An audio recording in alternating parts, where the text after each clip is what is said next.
इससे बड़ी खुशी और क्या हो सकती है। हम लोग एक साथ अभी परफॉर्म करेंगे, हंसेंगे, खेलेंगे, मजा आएगा। आज की खुशी जो है वो कुछ अलग ही है, आनंद आएगा।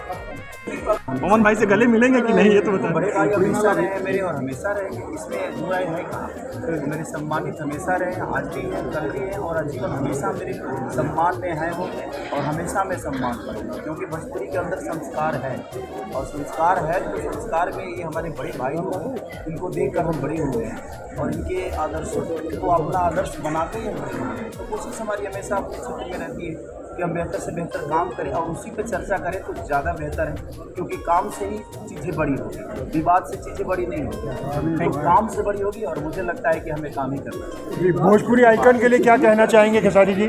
बस जिस तरह ये भोजपुरी के लिए इतना खर्चा चाहिए, इतने कलाकारों को इकट्ठा करके भोजपुरी के बारे में सोच रहे हैं, उन्होंने जो बात कही कि हमें भी इस पर सोचना चाहिए ताकि इनके साथ हम भी जुड़े तो हम भी, हमारा भी एक दायित्व बनता है कि हम भी भोजपुरी के लिए, भोजपुरी ने हमें बहुत कुछ दिया है, उस भोजपुरी के लिए हमने क्या दिया है वो अब सोचने की विषय है, सोचकर और इस चीज़ को बड़ा करना। आज के कार्यक्रम के बारे में क्या कहेंगे?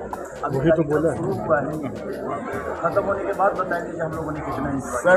खेसारी भैया, आपके और पवन सिंह के बीच एक सीट युद्ध करीब 1.5-2 सालों से चला आ रहा है, ये क्या है, क्या खत्म हो गया? आज बहुत सालों बाद आपको साथ में किसी मंच पे दिखाई देने वाले हैं, कुछ गले वाले भी मिलेंगे, कुछ बातें होंगी, दोस्ती की बातें होंगी, क्योंकि ऐसे ही शीत युद्ध कभी रवि किशन और मनोज तिवारी के बीच में भी चला आता था इंडस्ट्री में। तो देखिए, फिल्म के रवाज में हम लोग आए, मुझे लगता है कि हम उस विषय पर बात ना करें।